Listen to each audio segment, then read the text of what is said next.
KP Agrahara Karnataka ದಲಿತ tempo driver ಸಂಘ tempo stand ಹತ್ತಿರ ನೂತನ ಗ್ರಾಮ ಶಾಖೆ ಉದ್ಘಾಟನೆಯನ್ನು ದಲಿತ ಸಂಘರ್ಷ ಸಮಿತಿ ರಾಜ್ಯಾಧ್ಯಕ್ಷರು ಹಾಗೂ ಆರ್ಪಿಐಬಿ ರಾಷ್ಟ್ರೀಯ ಅಧ್ಯಕ್ಷರಾದ Dada Saheb doctor N ಮೂರ್ತಿರವರ ಹಸ್ತದಿಂದ ಉದ್ಘಾಟನೆಗೊಂಡಿತು.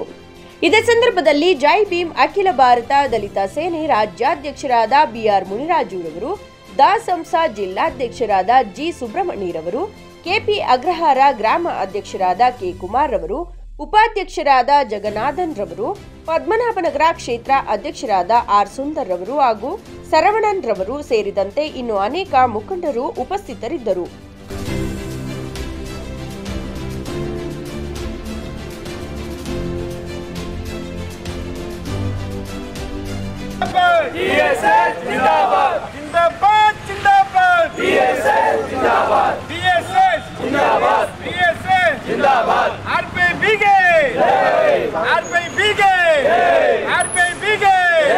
Doctor N ಮೂರ್ತಿ ಅಣ್ಣನವರಿಗೆ, ದಾದಾ ಸಾಹೇಬ್ ಡಾಕ್ಟರ್ ಎನ್ ಮೂರ್ತಿ ಅಣ್ಣನವರಿಗೆ, ದಲಿತರ ಬಂಧು ದಾದಾ ಸಾಹೇಬ್ ಎನ್ ಮೂರ್ತಿ ಅಣ್ಣನವರಿಗೆ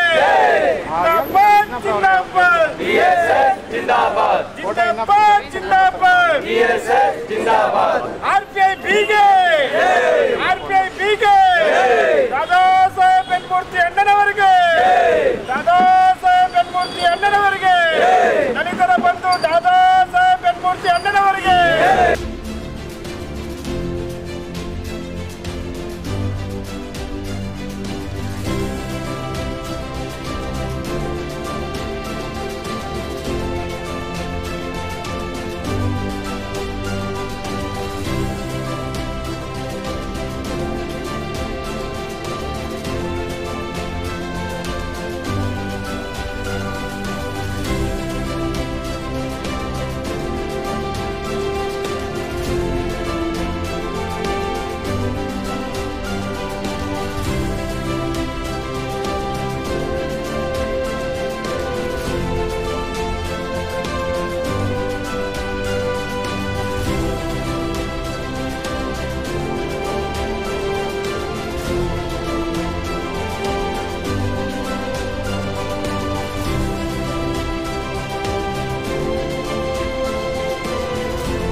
ಗಾಂಧಿನಗರ ವಿಧಾನಸಭಾ ಕ್ಷೇತ್ರ ಕೆಪಿ ಅಗ್ರಹಾರದಲ್ಲಿ ಕರ್ನಾಟಕ ದಲಿತ ಸಂಘರ್ಷ ಸಮಿತಿಯ ಶಾಖೆ ಉದ್ಘಾಟನೆ ಮತ್ತು ಬಾಬಾ ಸಾಹೇಬ್ ಅಂಬೇಡ್ಕರ್ ಅವರ ಜಯಂತ್ಯೋತ್ಸವ ಆಚರಿಸ್ತಾ ಇದ್ದೇವೆ.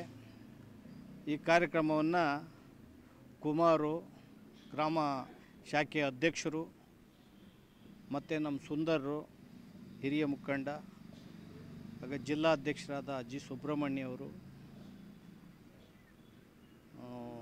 ಈ ಕಾರ್ಯಕ್ರಮವನ್ನು ಆಯೋಜಿಸೋದಕ್ಕೆ ಇನ್ನು ಅನೇಕ ಮುಖಂಡರುಗಳು, ಶರವಣ ಅನೇಕ ಮುಖಂಡರುಗಳು ಇಲ್ಲಿ ಆಗಮಿಸಿದ್ದಾರೆ. ಹಾಗೆಯೇ ಹಿರಿಯ ಮುಖಂಡರಾದ ಮತ್ತೊಬ್ಬ ಸಹೋದರ ಮುನಿರಾಜುರವರು ಕೂಡ ಈ ಕಾರ್ಯಕ್ರಮದಲ್ಲಿ ಪಾಲ್ಗೊಂಡಿರೋದು ತುಂಬ ಸಂತೋಷ. ಈಗಾಗಲೇ ನಾವು ರಾಜ್ಯದಾದ್ಯಂತ ಕರ್ನಾಟಕ ದಲಿತ ಸಂಘರ್ಷ ಸಮಿತಿ ಮತ್ತು ಆರ್ಪಿಐಬಿ ಶಾಖೆ ಉದ್ಘಾಟನೆಗಳ ಕಾರ್ಯಕ್ರಮವನ್ನು ಇಡೀ ರಾಜ್ಯಾದ್ಯಂತ ನಿರಂತರವಾಗಿ ನಡೆಸ್ತಾ ಇದ್ದೇವೆ. ಈ ಕಾರ್ಯಕ್ರಮ ಇನ್ನು 3 ತಿಂಗಳ ಕಾಲ ಇಡೀ ರಾಜ್ಯಾದ್ಯಂತ ಆಂದೋಲನವನ್ನಾಗಿ ಶಾಖೆ ಉದ್ಘಾಟನೆಗಳು ಮತ್ತು ಜನಾಂದೋಲನ ಕಾರ್ಯಕ್ರಮವನ್ನು, ಮತಜಾಗೃತಿ ಕಾರ್ಯಕ್ರಮವನ್ನು ನಾವು ನಡೆಸ್ತಾ ಇದ್ದೇವೆ. ಹಾಗೆಯೇ ಅದರ ಜೊತೆಗೆ ಸಂವಿಧಾನ ಜಾಗೃತಿ ಆಂದೋಲನವನ್ನು ಕೂಡ ಹಮ್ಮಿಕೊಂಡಿದ್ದೇವೆ. ಸಂವಿಧಾನ ಜಾರಿಯಾಗಿ 75 ವರ್ಷ ಆದರೂ ಕೂಡ ಪೂರ್ಣವಾಗಿ ಜಾರಿ ಆಗಿಲ್ಲ. SC ST OBC ಧಾರ್ಮಿಕ ಅಲ್ಪಸಂಖ್ಯಾತರಿಗೆ ಸಾಮಾಜಿಕ ನ್ಯಾಯ ಮರೀಚಿಕೆಯಾಗಿದೆ. ಸಂವಿಧಾನ ಸಂಪೂರ್ಣವಾಗಿ ಜಾರಿಯಾಗಬೇಕಾಗಿದೆ. ಸಂವಿಧಾನವನ್ನು ಜಾರಿ ಮಾಡೋ ಜಾಗದಲ್ಲಿ ಸಂವಿಧಾನ ವಿರೋಧಿಗಳು ಕುಳಿತಿದ್ದಾರೆ. ಆ ಜಾಗಕ್ಕೆ ದಲಿತರು, ಹಿಂದುಳಿದು, ಅಲ್ಪಸಂಖ್ಯಾತರು ರಾಜ್ಯಾಡಳಿತವನ್ನು, ದೇಶ ಆಡಳಿತ ಮಾಡಬೇಕು ಅಂತ ಬಾಬಾ ಸಾಹೇಬರ ಕನಸಾಗಿತ್ತು. ಆ ಕನಸನ್ನು ನೆನೆಸು ಮಾಡೋದಕ್ಕೆ 2028ಕ್ಕೆ ಎಲ್ಲರೂ ಹಣಿ ನೆರಿಬೇಕು ಅಂತ ನಾನು ಎಲ್ಲ ಮತದಾರರಲ್ಲಿ ಮನವಿ ಮಾಡ್ಕೊತಾ ಇದ್ದೀನಿ. ಜೊತೆಗೆ ಇಲ್ಲಿ 2.5 ವರ್ಷಗಳ ಕಾಲ ಸಿದ್ದರಾಮಯ್ಯನವರು ರಾಜ್ಯ ಸರ್ಕಾರದ ಆಡಳಿತವನ್ನು ಮಾಡಿದ್ದಾರೆ.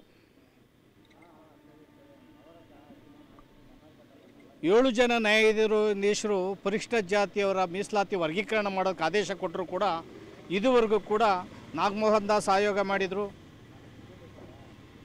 ಮತ್ತು ಜಾರಿ ಮಾಡ್ತೀವಿ ಅಂತೇಳಿ ಈಗಾಗಲೇ ಬಿಲ್ಲನ್ನು ಬೆಳಗಾವಿ ಅಧಿವೇಶನದಲ್ಲಿ, ಚಳಿಗಾಲದ ಅಧಿವೇಶನದಲ್ಲಿ ಬಿಲ್ಲನ್ನು ತಂದರು. ಆ ಬಿಲ್ಲಲ್ಲಿ ಬಡ್ತಿ ಮೀಸಲಾತಿಯ ಬಗ್ಗೆ ಯಾವುದೇ ಪ್ರಸ್ತಾಪ ಇಲ್ಲ, ನೇಮಕಾತಿಗಳ ಬಗ್ಗೆ ಒಳ ಮೀಸಲಾತಿಯ ಪ್ರಸ್ತಾಪ ಇಲ್ಲ. ಅಂದರೆ ಒಳ ಮೀಸಲಾತಿ ಇದುವರೆಗೂ ಕೂಡ ಜಾರಿಯ ಪ್ರಕ್ರಿಯೆ ಪ್ರಾರಂಭ ಆಗೇ ಇಲ್ಲ. ಈ ರೀತಿ ತುಂಬ ನಾಟಕೀಯ ಆಡಳಿತವನ್ನು ಸಿದ್ದರಾಮಯ್ಯನವರು ಅವರ ಸರ್ಕಾರ ದಲಿತರನ್ನು, ಹಿಂದುಳಿದವರನ್ನು, ಅಲ್ಪಸಂಖ್ಯಾತರನ್ನು ಮೋಸಗೊಳಿಸುವಂಥ ಕಾರ್ಯದಲ್ಲಿ ನಡ್ಕೊಂಬಂದಿದೆ. ಅಧಿವೇಶನ ನಡೆದಿದೆ ಬೆಳಗಾವಿಯಲ್ಲಿ. ಅಧಿವೇಶನದಲ್ಲಿ ಯಾವುದೇ ರೈತರ ಪರವಾಗಿ ಅಥವಾ ದಲಿತರ ಪರವಾಗಿ ಅಥವಾ ಈ ದೇಶದ ಅಥವಾ ರಾಜ್ಯದ ಜನರ ಹಿತದ ಚರ್ಚೆ ಆಗಲೇ ಇಲ್ಲ. ಬರೀ ಅಧಿಕಾರ ಸಿದ್ದರಾಮಯ್ಯ ಇರಬೇಕು, ಇರಬಾರ್ದು, ಬರೀ ಮುಖ್ಯಮಂತ್ರಿ ಪದವಿಯ ಬಗ್ಗೆ ಚರ್ಚೆ ಮಾಡುವಂಥದ್ದು, ಬರೀ ಅಧಿಕಾರಕ್ಕೆ ಅಪಹೀನ ಮಾಡೋದ್ರ ಮೂಲಕ ಜನರ ಹಿತವನ್ನು ಬಲಿ ಕೊಡೋವಂಥ ಕೆಲಸವನ್ನು ಈ ರಾಜಕೀಯ ಪಕ್ಷಗಳು ಮಾಡ್ಕೊಂಬಂದಿದ್ದಾವೆ. ಯಾವುದೇ ಜನಹಿತದ ಚರ್ಚೆ ಆಗಲಿಲ್ಲ. ಅತ್ಯಂತ ನೋವಿನ ಸಂಗತಿ ಅಂದರೆ ಪರಿಶಿಷ್ಟ ಜಾತಿಯವರ ಹಣ, SC ST TSP ಹಣ ಸಿದ್ದರಾಮಯ್ಯನವರು 2.5 ವರ್ಷ ಆಡಳಿತ ನಡೆಸಿದಂಥ ಸಂದರ್ಭದಲ್ಲಿ 39,000 ಕೋಟಿ ಪರಿಶಿಷ್ಟ ಜಾತಿಯವರ ಅಭಿವೃದ್ಧಿ ಹಣವನ್ನು 5 ಗ್ಯಾರಂಟಿಗೆ ವರ್ಗಾಯಿಸಿ ಪರಿಶಿಷ್ಟ ಜಾತಿಯವರ ಹಣಕ್ಕೆ ಕನ್ನವನ್ನು ಹಾಕಿ 5 ಗ್ಯಾರಂಟಿಗೆ ಬಳಸಿದ್ದಾರೆ, ಮೇಲ್ಸೇತುವೆಗೆ ಬಳಸಿದ್ದಾರೆ, ರಸ್ತೆಗೆ ಬಳಸಿದ್ದಾರೆ, ಕೊನೆಗೆ ಹುಲಿ ಸಂರಕ್ಷಣೆಗೆ ಬಳಸಿದ್ದಾರೆ ಸಿದ್ದರಾಮಯ್ಯನವರು. ಈ ರೀತಿಯ ಪರಿಶಿಷ್ಟ ಜಾತಿಯವರು ಹೆಸರು ಹೇಳೋದ್ರ ಮೂಲಕ, ಸಂವಿಧಾನದ ಹೆಸರು ಹೇಳೋದ್ರ ಮೂಲಕ, ಮೀಸಲಾತಿಯನ್ನು ಹೇಳೋದ್ರ ಮೂಲಕ ನಮ್ಮನ್ನು ವಂಚಿಸ್ತಲೇ ಕಾಂಗ್ರೆಸ್ಸು, BJP, ಜನತಾದಳ ಅಧಿಕಾರವನ್ನು ಹಿಡಿದಿದ್ದು. ಈ ಸಂದರ್ಭದಲ್ಲಿ ಮತದಾರರು ಯೋಚನೆಯನ್ನು ಮಾಡಬೇಕಾಗಿದೆ. ನಾನಿಲ್ಲಿ ಹೇಳೋದೇ ಮುಖ್ಯವಾಗಿ ದಲಿತ ಸಂಘರ್ಷ ಸಮಿತಿ ಅಥವಾ ದಲಿತ ಚಳವಳಿ ಅನೇಕ ಸಂಘ ಸಂಸ್ಥೆಗಳು ಇಲ್ಲದೆ ಹೋಗಿದ್ರೆ, ರೈತ ಚಳವಳಿಯ ಹೋರಾಟಗಾರ ಇಲ್ಲದೆ ಹೋಗಿದ್ರೆ, ಕನ್ನಡ ಚಳವಳಿಯ ಹೋರಾಟಗಾರ ಇಲ್ಲದೆ ಹೋಗಿದ್ರೆ ಈ ರಾಜ್ಯದಲ್ಲಿ ಯಾವುದೇ ಸಂಸ್ಕೃತಿ, ಯಾವುದೇ ಜನೋಪಯೋಗಿ ಕೆಲಸಗಳು ಆಗ್ತಿರನೇ ಇಲ್ಲ. ಏನಾದರೂ ಸಾಮಾಜಿಕ ನ್ಯಾಯ ಉಳಿದಿದೆ, ಸಂವಿಧಾನದ ಅಲ್ಪ ಸ್ವಲ್ಪ ಆರ್ಥಿಕ ಸಾಮಾಜಿಕ ನ್ಯಾಯಗಳು ಉಸಿರಾಡ್ತಾ ಇದೆ ಅಂದರೆ ದಲಿತ ಚಳವಳಿಗಳಿಂದ ಮಾತ್ರ ಸಾಧ್ಯ. ಆದರೆ ರಾಜಕಾರಣಿಗಳು ಇಡೀ ದೇಶವನ್ನು, ರಾಜ್ಯವನ್ನು ಲೂಟಿ ಮಾಡಿದ್ದಾರೆ. ಜನರ ತೆರಿಗೆ ಹಣವನ್ನು ಭ್ರಷ್ಟಾಚಾರಕ್ಕೆ ಬಳಸ್ಕೊಳ್ಳೋದ್ರ ಮೂಲಕ ದೇಶದಲ್ಲಿ, ರಾಜ್ಯದಲ್ಲಿ ಯಾವುದೇ ಅಭಿವೃದ್ಧಿ ನಡೆದಿಲ್ಲ. ಆದ್ದರಿಂದ ಈ ದೇಶ ಕಟ್ಟಬೇಕಾದ್ರೆ ಇಡೀ ಸಾಮಾನ್ಯ ಜನರು, ಮಹಿಳೆಯರು, ಯುವಕರು ಎಚ್ಚರಗೊಳ್ಳಬೇಕಾಗಿದೆ. ಚುನಾವಣೆ ಸಂದರ್ಭದಲ್ಲಿ ತಮ್ಮ ಓಟ್ಗಳನ್ನು ಹಣಕ್ಕೆ, ಎಂಡಕ್ಕೆ ಮಾರ್ಕೊಳ್ಳೋ ಅಂಥದ್ದನ್ನು ಬಿಡಬೇಕಾಗಿದೆ. ಈ ದೇಶ ಕಟ್ಟಬೇಕಾದ್ರೆ ಮತದ ಪ್ರಜ್ಞೆ ಬರಬೇಕಾಗಿದೆ. ನಿಮ್ಮ ಮಕ್ಕಳುಗಳನ್ನು ಶಿಕ್ಷಿತರನ್ನಾಗಿ ಮಾಡಬೇಕಾಗಿದೆ. ಇನ್ನೂ ಕೂಡ ಸ್ವತಂತ್ರ ಬಂದ ನಂತರನೂ ಕೂಡ ಅಸ್ಪೃಶ್ಯತೆ ಮಡುಗಟ್ಟಿದೆ, ಜಾತೀಯತೆ ಹಾಗೇ ಇದೆ, ನಿರುದ್ಯೋಗ ಹೆಚ್ಚಿದೆ, ಮಹಿಳೆಯರ ಅಸಮಾನತೆ ಹೆಚ್ಚಿದೆ, ಮತ್ತು ದೌರ್ಜನ್ಯಗಳು, ದರೋಡೆಗಳು, ಕಗ್ಗೊಲೆಗಳು ನಿರಂತರವಾಗಿ ನಡೀತಾ ಇದ್ದಾವೆ. ಈ ದೇಶದಲ್ಲಿ ಕಾನೂನು ಸುವ್ಯವಸ್ಥೆ ಹದಗೆಟ್ಟಿದೆ. ರಾಜ್ಯದಲ್ಲಿ ಪರಿಶಿಷ್ಟ ಜಾತಿಯವರ ಮೇಲೆ 20 ಜಿಲ್ಲೆಗಳಲ್ಲಿ ಸಾಮಾಜಿಕ ಬಹಿಷ್ಕಾರ ಆಗಿದೆ, ಬೆಳಕಿಗೆ ಬರ್ತಾ ಇಲ್ಲ. ಅನೇಕ ದೌರ್ಜನ್ಯಗಳು, ಹಲ್ಲೆಗಳು ನಡೀತಾ ಇದೆ ಪರಿಶಿಷ್ಟ ಜಾತಿಯವ್ರ ಮೇಲೆ, ಮಹಿಳೆಯವ್ರ ಮೇಲೆ ಅತ್ಯಾಚಾರಗಳು ನಡೀತಾ ಇದೆ. ಕೆರೆಗೆ ನೀರು ಕುಡಿಯೋದಕ್ಕೆ ಸೇರಿಸ್ತಾ ಇಲ್ಲ, ಬಾವಿಲಿ ನೀರು ಕೊಡ್ತಾ ಇಲ್ಲ, ನಲ್ಲಿಲಿ ನೀರು ಕೊಡ್ತಾ ಇಲ್ಲ. ಇಂಥ ಒಂದು ಸಂದರ್ಭದಲ್ಲಿ ಸಂವಿಧಾನದ ಹಕ್ಕುಗಳು ದಮನ ಮಾಡ್ತಾ ಇದ್ದಾರೆ. ಇದಕ್ಕೆಲ್ಲನೂ ಕಾರಣ ರಾಜಕೀಯ ಪಕ್ಷಗಳು ಮತ್ತು ಸ್ವಜನ ಪಕ್ಷಪಾತ, ತೀವ್ರ ಭ್ರಷ್ಟಾಚಾರ